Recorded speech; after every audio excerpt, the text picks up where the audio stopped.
our panel today on local activism based here in southeast Queensland. I will start by allowing each of our attendees today to introduce themselves, explain the organisation that they're representing, and we know that there's a lot of people here. In fact, I'm seeing some people here where I know this is the very first time that you're becoming exposed to different organisations. So if you guys would all like to just start off the session just explaining who you are, the organisation that you're representing, and the activism that people can get engaged with. I'll start with you, Amanda. Thank you. I'm Amanda. I'm here representing Animal Kind. We were formerly known as Animal Liberation Queensland. I am a board director with the organisation, and I was also a campaign manager there for 6 years until the end of last year. So Animal Kind has been around for almost 50 years now. We advocate for animals that are exploited in industry. We have a very large focus on factory farming, rodeos, greyhound and horse racing, and all other forms of animal exploitation. We do events, so we have very regular protests, so horse racing protests. We have a big greyhound racing protest on the 1st of August, along with a few other organisations. And we also, as part of our advocacy, we run Brisbane Animal Save, so that is actually part of Animal Kind. I founded that in 2017, and what that entails is going to slaughterhouses here in Brisbane and sometimes rural slaughterhouses, and we go and we bear witness. And it's about being there, having a presence, documenting what we see, and offering those animals a sort of a moment of kindness that they very rarely get to see in their lives. Beautiful. Thank you, Amanda. Hi everyone, I'm Angela. I'm public speaking, so I'm shaking. Very rare you'll see me on stage. So I'm the founder of Dolphin Freedom Fighters, but that came about because I'm very passionate about marine life. I think I became vegan because of dolphins back in 2013. So I became an activist before I became vegan. And my very first campaign was with Sea Shepherd, and I became vegan for that, and that was back in January of 2014. Anyway, so dolphins has always been very, very big for me. So when I became vegan, I realised if we're not able to get people to care about dolphins and dolphins in captivity or murdering dolphins, how are we going to get them to care about cows, chickens, pigs, etc.? And so that's why I decided I wanted to focus on dolphins, but do other activism. I mean, people in the room know me for a while anyway. Amanda does very nicely. So then I actually co-founded Justice for Captives. Our first, I guess, action was jumping in the water at SeaWorld. So I've been arrested at SeaWorld about 7 times, I think.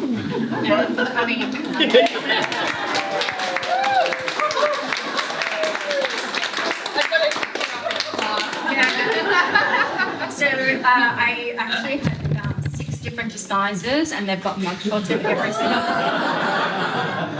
So when I realised I couldn't go back inside SeaWorld and I'm not even allowed to cross the road anymore or be arrested, I decided to start protesting every single month. And we have actually been, I wanted to be a pebble in their shoes because I hate SeaWorld, they hate me. They talk about me at every single board meeting. So I founded Dolphin Freedom Fighters, and I was like, you know what, F you. If you are going to keep exploiting dolphins, I'm going to show up every month and piss you off. So I've been doing that, and quite a few people that come every single month are they in the room? I've got, I can see a few corporates here, and Carl's in the back, he's there every month with me. So we've been doing the monthly protests, even through COVID. I think it's going to be 6 years in April. So that's every single month, and I think the consistency has been really good. We haven't made any massive changes, but I mean, being an activist, like, there's very little wins, and I think the most important thing is, I guess, to have a thick skin, to know that the world won't change overnight. So if you're just starting out as an activist, don't go all into every organisation, because you will burn out and then we won't see you again. We need you all. We need you for the long haul. The animals need us. So Dolphin freedom fighters come to our protests. There are magnets upstairs with QR codes for events for the whole year. Yeah, that's kind of it. And Animal Kind and Brisbane Animal Save is one of our co-hosts as well, so they come along as well. Yep, that's it. Thanks. Yeah. Do I get a mugshot costume too? I've got some disguises. And actually, I will tell you one thing. So my most, the biggest thing I was very proud of is, I think it was my last arrest, and that was like 2018, I believe. 2019. Yeah, I at 3 o'clock in the morning before the action, I decided, because they were now checking bags, so we couldn't like sneak banners and stuff in. I was looking at my couch, looking at my stomach, going, I'm an anti-natalist, don't hate children. But I'm like, nobody's ever going to expect me to be pregnant. So I cut up my couch, I made it a hollow stomach, and I basically gave birth to a banner. One day, we shut down 3 dolphin shows and 2 seal shows, but we didn't pay for tickets. So back then, you could go to those, what are they? It's like a tourism thing. They're on the street. You have to go watch something for 2 hours. So about 30 of us all went in, got free tickets to SeaWorld, sat there for 2 or 3 hours, laughed the whole way through, got free tickets, and with those tickets, we got in and we got picked out. It was great. We had like 10 people at a time. Thanks, Angela. Hi everybody, my name is Greg Dean. I'm from Melbourne. I moved up a few years ago where we started Vegan Action Brisbane, originally from Vegan Action Melbourne. And one of our core principles for Vegan Action Brisbane was to simplify outreach so much that you don't even need to speak English to be able to do outreach. You could be deaf, blind and mute and still be able to do outreach to lower the barriers of outreach. For myself, I drive myself in, all areas of life, but, I'm going to be a father in December. And, my wife, I say, she is pregnant. We play that up at lunchtime. I said we are pregnant. I know, I didn't say we're having a babysitter. She is pregnant. We are both. And it's going to be a beautiful little superhero, no pressure. It's one of those core driving principles, and it's so ingrained now in me to do outreach and to be a vegan. I don't know what life was like before I was vegan, and it's just I just have this constant drive to never give up. When I met Ryan at the last forum last year, I'd already set up the Vegan Action Brisbane page. I launched a couple of events, but I only had 1 or 2 people responding, and I also didn't have the confidence, and I needed someone that I just had confidence that could help. And we joined teams and we launched an event, and it's just been crazy from there. Our outreach, we'll probably go into it more when you've got questions, but you can change the world by one outreach on a ripple effect. By showing up to one activist event and turning one person vegan, you create the next person that is joining animal-free science advocacy, or you're joining. You get the next AJP member. You get the next voter who's voting one just by doing one outreach that you don't even know about until later. So that's why I show up, because we just know we're making that change. And my name's Ryan Cusack. I'm a co-organiser of Vegan Action Brisbane with Greg. Essentially the street outreach that we do is on a fortnightly basis on Friday nights at the moment. King George Square, we occasionally do Sundays and collab with other organisations.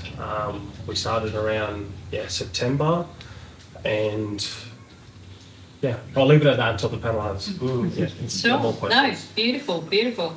And I'll just say as well, guys, we will have a lot of question time as well at the end. This is definitely quite an unstructured kind of format. So if you have any questions, please definitely keep them there. We will definitely go through all of your questions as much as we can at the end of the presentation.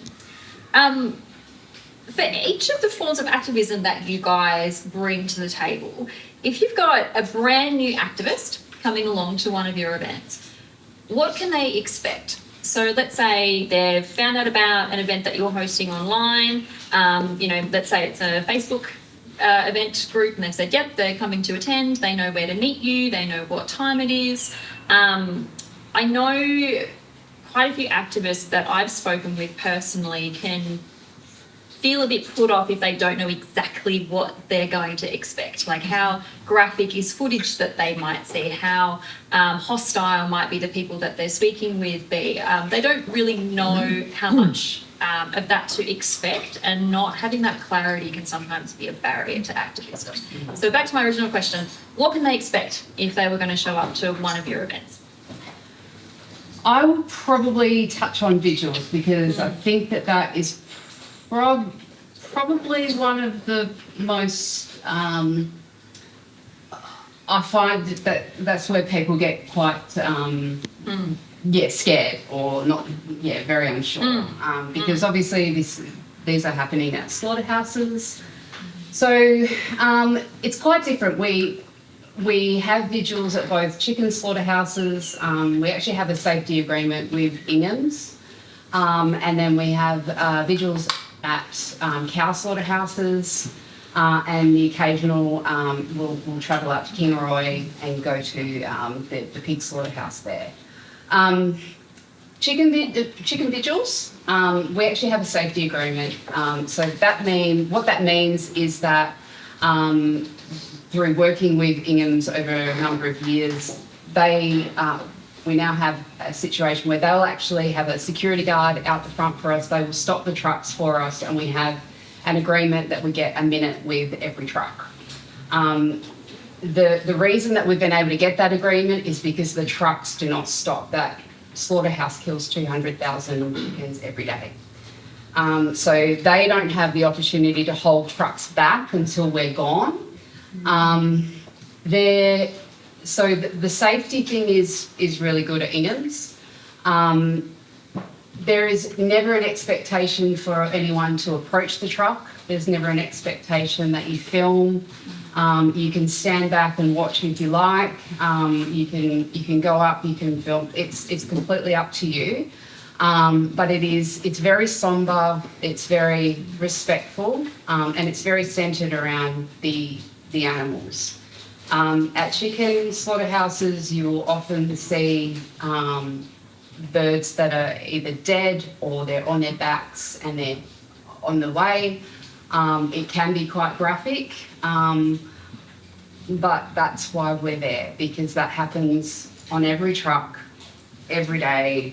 And again, like between the two chicken slaughterhouses in Brisbane, there's 330,000 birds are killed every day. Cow slaughterhouses are a bit different because they do not talk to us at all, and they never have. They will quite often, if they know we're coming, they will hold trucks back.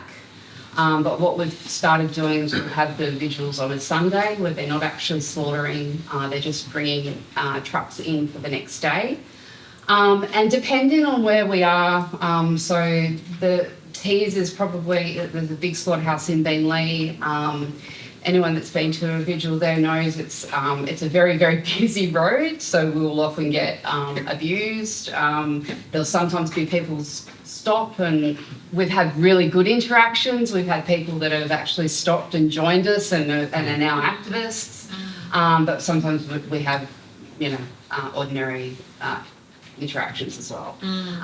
But yeah, what I will say is, like, I used to be one of the people that would click maybe, and I never used to go because I was really scared and I didn't want to see, I wanted to look the other way.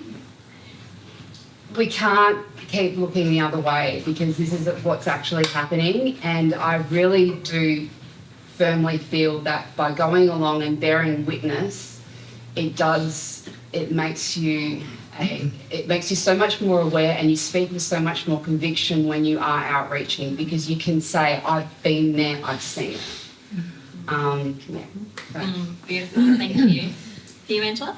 Okay, so Dolphin Freedom Fighters, obviously the protests are peaceful, family friendly, and actually like a really fun event to go to. I have got a lot of experience with actions and vigils and lock-ins and all that kind of stuff, but after all of the arrests and whatever, I wanted to create something that I was able to go to back when I first became vegan. So my very first protest was an anti-Taiji slaughter protest back in August of 2013.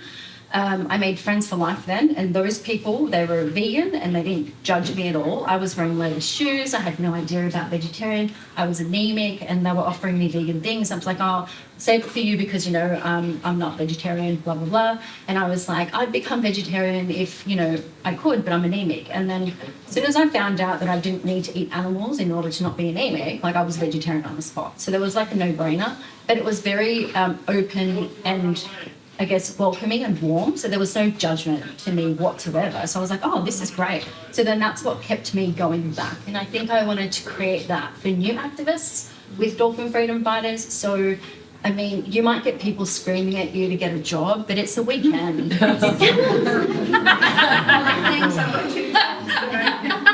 like the most that you'll get. And if ever there is anybody that tries to get aggressive, ask anybody. I will just run right up to them and say, speak to me. Don't let it leave everybody else alone.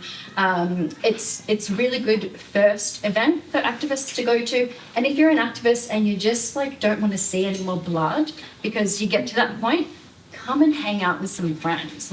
It's a fun event. It's bright and happy. I mean, I've got pink hearts with dolphins on them. We've got dolphin costumes. I do plant-based barbecues because obviously we're all vegan. But yeah, so there's no trigger warning required.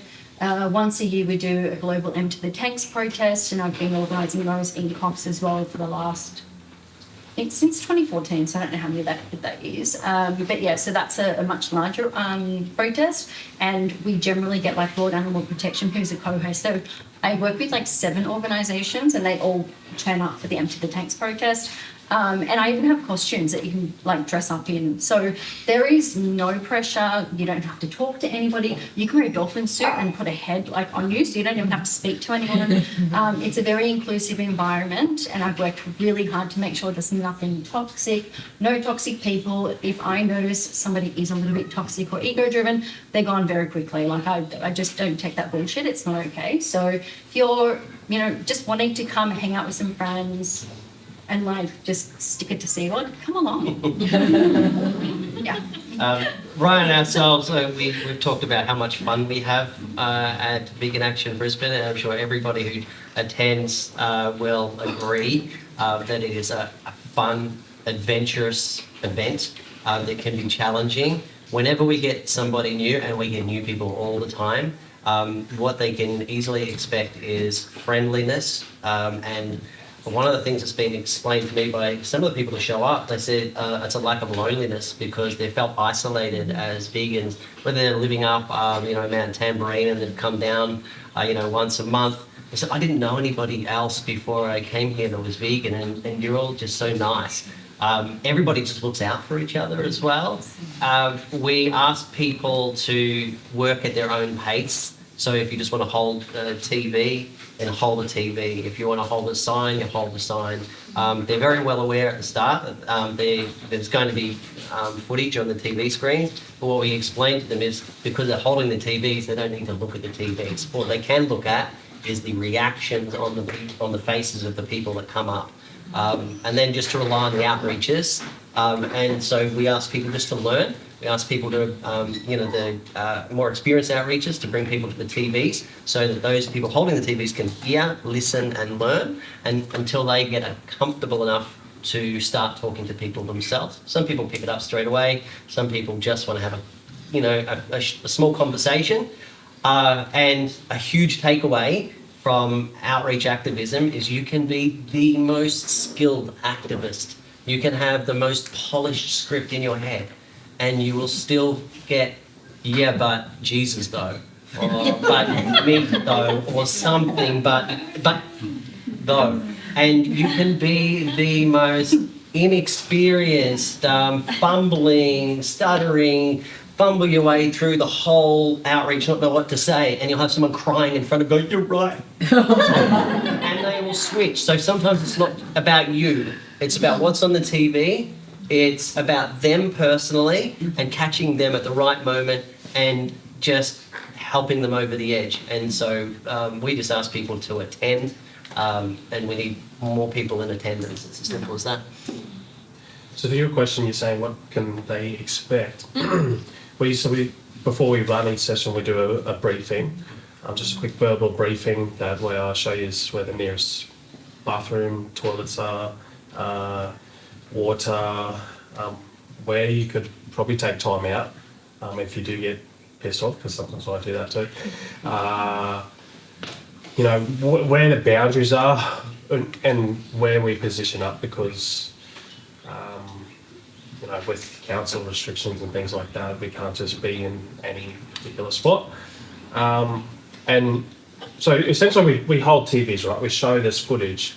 We have the outreachers on the outside for two reasons. Sort of just to spot who's, sort of like a baseball play setup, who's stopping. They can see who's stopping from the public, taking notice of the footage, and they can sort of jump in and have that conversation. But also they can look at the people who are holding the TVs, because when you're holding the TVs, it's not like you're there, you're a sitting duck in a way.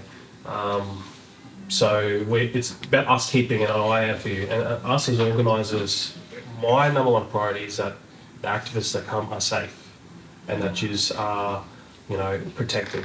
And I'd be the first one to jump in if someone stood over you, and we just try to usher them along and get them away, because you get people like that. So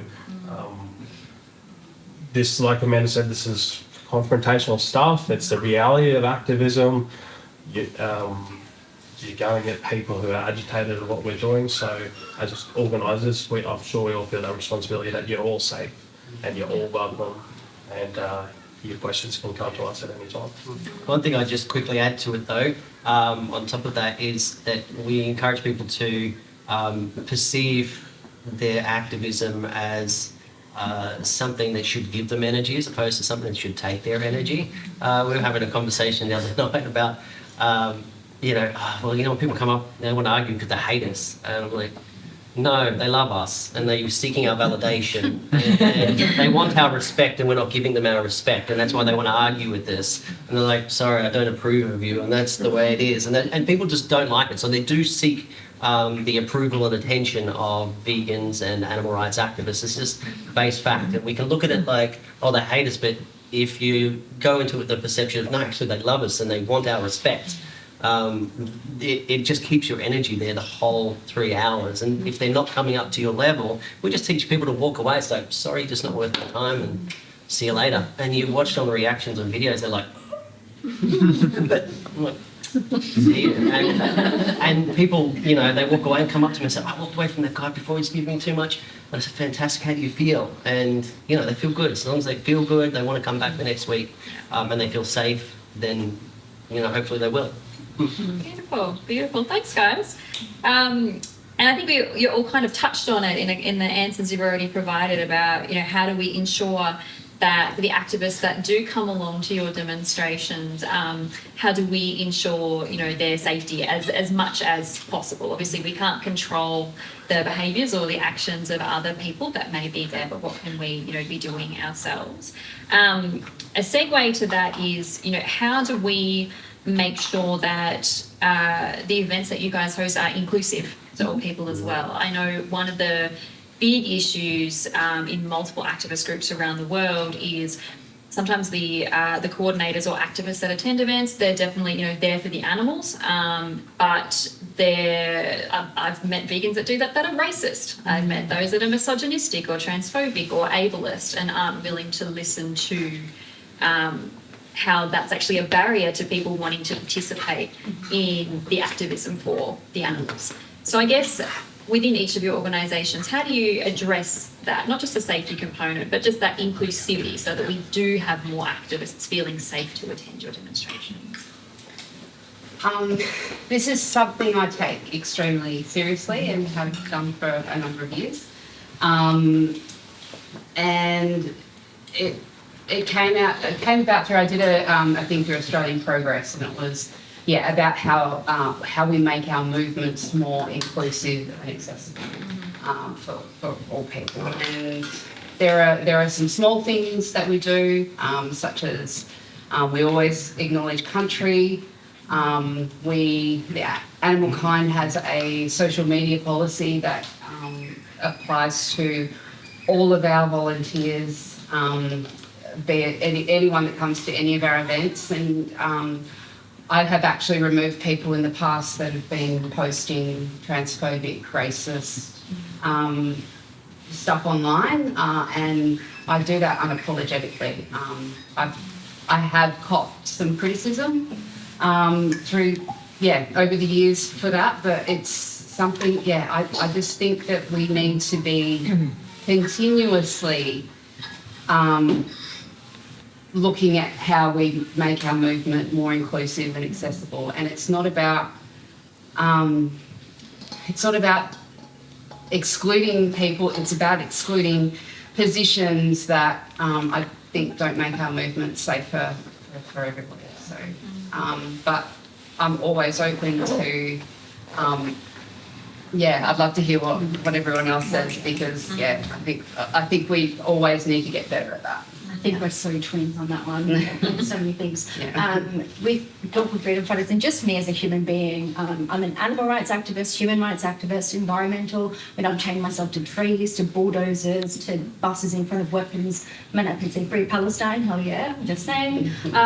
So I think inclusivity is really important, and you don't have to, Amanda and I were talking about this just before, you don't have to go to every single protest for every single thing, but you have to at least understand that if you're against the oppression of animals, humans are also animals. You don't have to go to a human rights protest, but at least acknowledge that there is oppression everywhere. And I think I even mentioned to Amanda that I've also copped a lot of crap, which both of us have, but I don't care, I'm very unapologetic, just as Amanda is. Yes, humans in most cases can speak for themselves. However, if their baby's being bombed, or if they're in countries where, there's an occupation, or if there's wars, or whatever is going on, I mean, it's a human thing to do to actually care. And oppression goes not just with wars, it goes with trans, it goes with, our, Indigenous brothers and sisters. It goes with every single form of human life, and even environmental, trees, like wildlife, basically everything. So I think in terms of Dolphin Freedom Fighters, I know most of the people who come to the protest every single month, and they are all very, very safe. Everybody's inclusive. And if they're not, they have a very good way of hiding it, because I troll this social media. I look at people's profiles and I just see where their stances are. Sometimes, I've got friends who are not vegan, however, they're pregan. I like to say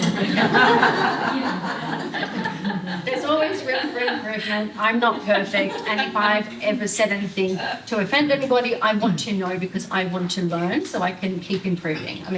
There's no one who is a shaman of activism, for example. It's like, if you know everything, then there's no reason to continue to exist, because if you know everything, then what's the point of being here? So we're always continually growing, moving forward, etc. So very safe, very inclusive, and I'm very, very careful, just like Andrew's. Yeah. Ryan and myself have really thought deeply about all of this, and a lot of our activists attend a lot of different events, they support varying events. One of the things we learned is people have, different ideologies and religions and backgrounds. It wouldn't matter. In each religion that you find, there is a level of animal cruelty. There's animal sacrifice in all religions. But if you look at your moral baseline being vegan, you can still be Christian, Jewish, Muslim, Buddhist. Even Buddhist, when I found out the Dalai Lama sometimes eat meat, how do I stand there? It comes down to the individual and what the individual is willing to do. So you can be any religion vegan, and anybody who is vegan, they'll attend our events, and it doesn't matter their background. And, for us, we have people of, LGBT, anything in between, they will attend our events, and they're extremely welcome, and I see them as close friends. When we're there for those 3 hours, we're there for the animals. And then we decompress, and sometimes we'll talk about things outside of it, but we all have our feelings. I've started, originally, if we look at the what's happening in the Middle East, I can't help what's happening over there, but I sat on the fence, and then I'm more and more leaning into it, and I started looking at it more, and I said, this is so horrific, and then I've switched to to one side, looking at those poor, obviously it's a tragedy. The things that we can help here and now are activism and being active for the animals, and obviously, speaking voice to, to any tragedies that are happening abroad. but we're here and now, and that's kind of what we are choosing to focus on, because there will always be a human calamity created by human governments, created by people who hate each other, that can't put their differences aside, but it's always the animals that tend to suffer because of it. And because of that, there just has to be a small number of people that are just saying, look, while we're here for these few hours, we're just here for the animals. And I guess, so regardless of everybody's background and ideologies, we just want people there for a few hours for the animals. And that's been our take. Yeah, I agree with that. What you just saying, like you said, all oppression's interlinked. The animals, we see in human rights protests large numbers for very good reason, these poor injustices, but animals don't have any advocacy. So I just ask people to put their shit aside for any other issues when you're with us for those couple of hours, to advocate for them. And if someone is treating you poorly in the group, like being racist, sexist, things like that, please have a conversation with us and we can address that. That's Wonderful. Everybody's got a clean slate when they come to an outreach. It's about people have to prove themselves wrong. And at the end of the day, we find people who will attend, they're animal rights activists, but they attend very few animal rights activists, but we'll see a lot of human-centric causes. And so just include us in what you're doing sometimes. And, and we just need that louder voice, because if we're all just showing up once every 2 months, you just get a huge powerhouse of change. And it all starts, at base. Beautiful. Thanks, guys, for all of that. I have one more question for each of you, and then I think we'll open up to our wonderful audience. So think of your questions, because we'll come to you shortly. I know one of the other key barriers to people engaging in collective activism is not knowing whether it's worth it. How do we know that we're making a difference? How do we know that, if someone's really time poor, if they're, maybe they don't have the emotional capacity, maybe it's really hard for them to actually get to whichever venue, you might be hosting. There's a lot of things that they need to be able to coordinate, and there's very real and valid barriers there to them engaging. So they want to know that it's going to be something that's worth them participating in, yeah. So I guess, how do you measure the effectiveness of an activism event, or how do you measure that positive impact of the event so that people know that it's definitely worth their time and their effort and their resources to attend? It's a hard one. Do you know what? I asked you first right at the start. Would you guys like to answer? Yeah, I'm I'll figure it out. I'm like, here you right with these questions right up front of Amanda. We'll ask Ryan and Greg first. Look, we aren't measuring it by any metrics at the moment. We're not taking numbers from outreaches. At the end of the outreach, I was asked who had someone converting to vegan, and I really love that question, because it really makes you feel like, oh yeah, this actually did work. You too? Oh, you had one? Yeah, I love that one. I think that's an amazing, measure or amazing metric to. We do have another one. It's more built on comedy. Is people say, how do you do outreach? And I just said, bring them to the TVs and make them cry. Simple as that. And so we started measuring just to keep the energy and the vibe alive. So how many got cries today? and of course, it really comes down to it because it's an emotional connection. It is the basis. It cuts through the logic. It cuts through here we are here for the animals. This is what you're seeing. This is the truth. And for a lot of people, they've never seen it before. It's been kept from them, and now they're suddenly seeing it. And so we know that when that happens, we've got a Casey. She's an amazing outreacher. She was the first one on camera. She's just there for that person, making them, feel welcome as they got upset and saw it, and they changed. Even though she didn't say, I'm going vegan today. You just knew. But sometimes it's just about something. Showing up is not about you. It's about the animals. So whether it's worth it or not, you're never going to see the reality until you see them later on and they say something like they've gone vegan.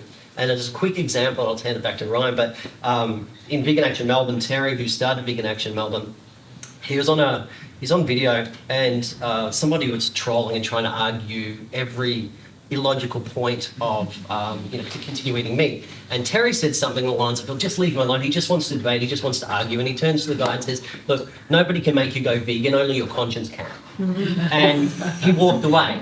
And boom, see you later. And there's a woman who joined recently. She's just been vegan for 3 months now. And he wanted to interview her because of what she said. And I said, "Tell me what happened." And he said, "Well, I was watching that video and I had to find it again. And I remember you saying that, nobody can make you go vegan, only your conscience can." And I thought, he's right. And so I went vegan. So that was the final switch for her to make her go, because you don't know. Yeah. It's not about you, it's about when you show up, it's for them. And so you're not doing it for yourself. It's a completely selfless thing for you to show up. Whether it's worth it or not, it's for the animals. Yeah. It's one of those things you just cannot measure. Yeah. My answer won't be about Dolphin Freedom Friday specifically, but it's going to be about the wins that we've had in veganism over the years. So I became vegan in 2014. I thought I'd never eat chocolate again. I thought I'd never eat cheese or, have anything nice to eat anymore, because obviously I wasn't becoming vegan for anything else apart from animals. But since 2014, so I went to my first campaign, I saw dolphins being slaughtered in front of me, it broke me in ways that I can't even describe. And then I became from a 0 to 100 activist overnight. My Croatian family thought that I'd joined a cult. And when I say I was one of those activists, I threw fake blooded butcher shots. I chained myself up to a slaughterhouse with this one. We got arrested so many times. I don't even know how many places I've chained myself to, whether it be a pig slaughterhouse, chicken slaughterhouse. We had a truck when I was living in Melbourne, a removalist, we had that one, where we reversed into a chicken slaughterhouse as a Trojan, and we had 20 activists in the truck, and we ran into the slaughterhouse. Good times. Literally, the organisers didn't know where the kill floor was, so we ended up finding it, and I think I skid under the worker just to get through, and I almost got killed, but whatever. So I think all of the activism, and we've done some extreme stuff over the years, really extreme, which we've changed strategies now, but every form of activism is important. Outreach is extremely important.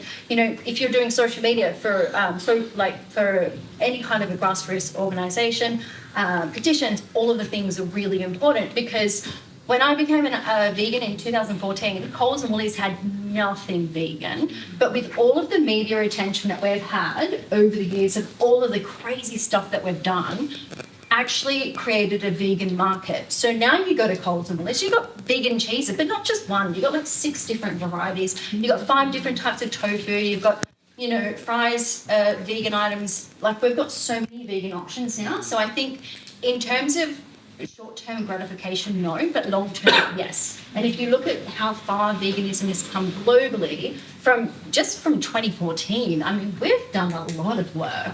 We should all be very proud of ourselves, because, we've literally changed a market, a multi-billion-dollar market, and we've created a market for vegans. So I think that's what we need to think about, not short-term. In terms of what you can get from coming to, SeaWorld protests, I'm not going to lie, nothing has changed in the, 5.5 years of us being there every single month, but we are pissing SeaWorld off. They can't stop us from being there. I get the police approvals every single month. Less people are going. They give free tickets to people just so that they can get people through the doors. That's a metric. Yeah, it is. That is amazing, actually. But we're not able to get numbers on it, because SeaWorld won't release that information. So, and we have a lot of support from people who drive past. We get beats. We've got honk for dolphins and all that kind of stuff. So, the world is changing, but very slowly. In terms of outreach, I don't have the patience for it. I really don't. So hats down to you. Been there, done that, can't do it. So I think it's important to also know your boundaries and what you're comfortable with. If you go to one event, for example, you go to a vigil and you think, oh God, that really hurt, I can't do that, try something else. You don't have to be bound to one thing. Find what works for you. Go where you feel comfortable. And also, most importantly, think about, maybe I can get out of my comfort zone for one protest, and maybe just send a message to the organisers and let them know if you've got social anxiety, or if you need, something that's going to help you attend an event, just reach out. Everybody, I know that everyone here is more than happy to help. So I think, those are the... Sorry, I'll stop talking now. Yeah, I was going to touch on, because the last empty the tanks, like I noticed how empty that car park at SeaWorld was. And that's something that I keep seeing on a year-on-year basis. So we do an annual Melbourne Cup protest. We do an annual Magic Millions protest.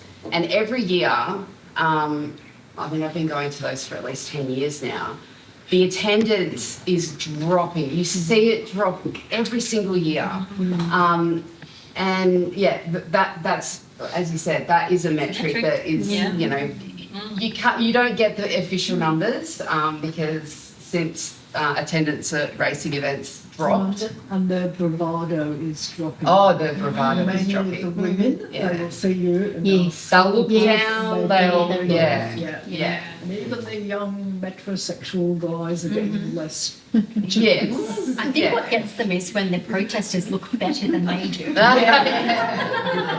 always invite you to get really dressed up, especially for Melbourne Cup. So yeah, that's a measurable metric. The other metric, which I don't like to sort of go on, but because I think it's a vanity metric, but especially for vigils, it's seeing how far your posts go. So we have some really good photographers, we get footage and stuff, and we post those, and seeing how many people are actually seeing the individual that, you know, the industry like puts them in packaging, and not many people actually get to think about there was actually an individual behind what that is now a product. I think that's another metric that's really, really important. But, you know, as far as like different forms of activism, I know that going out in public and, you know, standing in front of a slaughterhouse or going and speaking to people, or, you know, even standing on the side of the road and holding a sign isn't something that's accessible for a lot of people. There are so many different ways that you can get involved. We have volunteer days once a month. We have, you can do research stuff, you can get involved in fundraising, there's heaps of different ways that people can get involved. So if one form of activism isn't accessible to you, as Ange said, like reach out, because there is very likely something that will be. Yeah. And on that fruitful note, over to you guys. You have these local activists and organisations ready to answer your questions. So who has a question for our panel? Yep. Yeah, I got one for street outreach. You talked about that magic moment where someone says, "Oh, you're right." You know, I'm interested to know how do you convert that moment into action for them? What do you do? Do you have some resources, some sort of hand holding to make that next step? Yeah, So, I'll follow yeah. that. Yeah, so with the outreach, you know, you're there to educate them. That's step one. They ask about what's happening on the screens. Then we say, well, we ask them, who do you think's responsible for this? So a lot of people don't really make that connection yet. Oh, they say it's the government, or it's the regulations, they need to change this. But we have to bring it back to them and say, you know, actually you're responsible. And it takes your individual change. We then ask them, have they heard of veganism? We get them to define veganism, because a lot of people still don't know the definition, and we simply explain it as living without exporting animals, you know, changing their mindset. And then if they want to commit to change, we give them a card, but we also say to them, you know, we don't really give them the how, we sort of give them the why, because I feel like when you have the why, then the how is very easy. I mean, for me, when I changed, I didn't know what to eat for 2 weeks. I think I ate peanut butter and jam sandwiches. You know, we do have cards. We give them a card, but we say you have access to information. You have Google. We have AI, all that stuff, you know. But I think the most important thing for outreach is to ensure that they understand, like, they've made that emotional connection and they don't see animals as products anymore, and that they're individuals. And that's their platform for change. And the thing I would add to that is when people have made that commitment to going vegan, it's to ask them their challenges from there on in. And we all know that family and friends can be challenges. And so often enough I'll say, look, you've committed to going vegan now, just don't tell the world, because you're not ready to tell the world. As soon as you tell the world, everybody's going to start arguing with you. Next time you're out at a restaurant and you're eating the vegan option, just tell them, you eat what you want to eat, I'll eat what I want to eat. If they ask to try some of your food, fantastic. But all you're doing realistically is pouring oat milk on your cereal instead of dairy. And I'll just ask, what are some of the things that you eat during the day? Okay, great, let's just switch. That's an easy switch to oat milk, right? What do you have pizza? Yeah, okay, we'll just switch out. What are some of the things you would switch out instead of chicken? And they'll say, oh, mushroom. Oh, great, exactly, mushroom. So they're already giving me the answers. And I said, so it's just 3 times a day and just don't leather and you're done. Like, it's realistically, that's all it is. And so we make how important being vegan is as a huge thing and simplify how easy it is to actually live that way in a logical, realistic basis. It's the most simple thing that they could ever do. And then they get it. I would also say too, like, we can take that a step further. I don't think it's unreasonable to ask people to go vegan, but also then say, do you believe animals deserve to be spoken up for? Usually most people say yes, they have no one representing them. So I say to them, okay, once you go vegan, come join us, And we've had people come up to us, well, what you're doing is so cool, and they hold a sign. A couple of weeks ago. Yeah. So I think being vegan is obviously the first step. Speaking up for them is the next step, just like any other injustice. Yeah. Great question, thank you. Any other questions? Can I just ask, as a result of all your fines, have you had to spend much money? Yes. So in Queensland, with Spur, you can have payment plans. So I was at one point where they would call me and say, do you want to just add your most recent 2 fines to your Spur? I'm currently paying off a Palestine Action one when I was arrested in November. And that was Queensland. Spur's really good. $50 a fortnight or 100. Yeah. It's like paying a Netflix account, I guess, right? Yeah. You just pay your protest account. But once I actually did try to fundraise, and then the Gold Coast Bulletin plastered all over the front page. That was fun. Yeah, so I don't fundraise now. Yeah, but thank you for the question. It's very expensive. And Marisa? Yeah, just to add to that question, there is an international campaign called Veganuary, and that's something I would share to my friends who are hoping to transition to vegan lifestyle. Yeah, beautiful. They will give you for 31 days, it's not just January, for 31 days they will send you email about vegan recipe and celebrity who are vegans and some information how to get your nutrients and the environment and so it's a really good package. We have one through Animal Kind called Vegan for Life, but it's the same thing. It's a 30-day thing and you get sent an email every 3 days, I think it is. There's a banner upstairs, tires on it.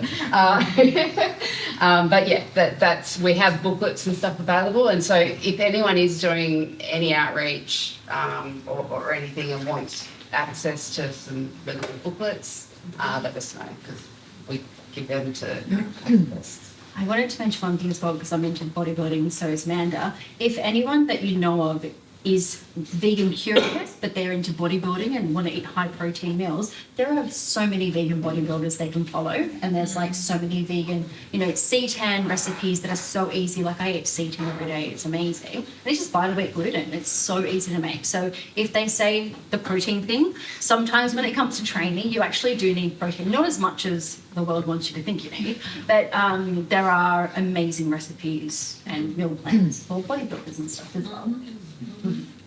Yes. Which one's the outreach? Every fortnight, we'll either run it on a Friday night or a Sunday afternoon.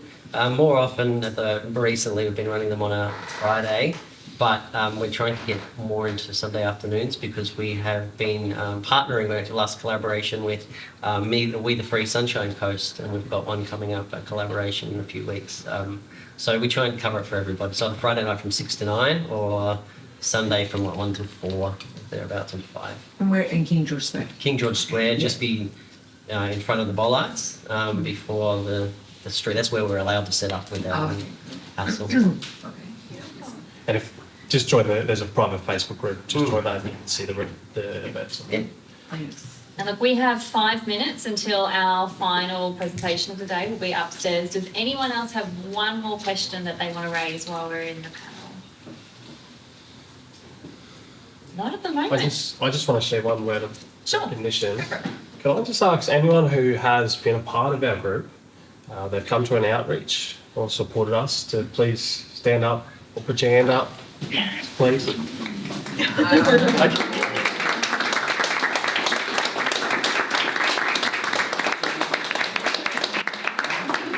just want to really recognise that, because this is a grassroots thing. This is not.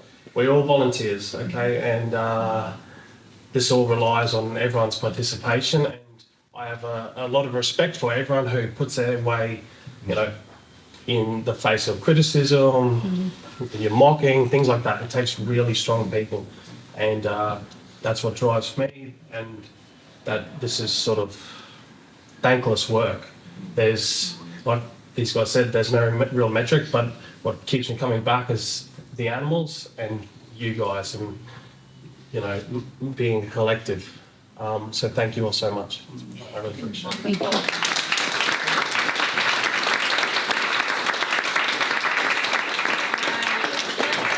just keep that applause going for all of our panellists that are looking.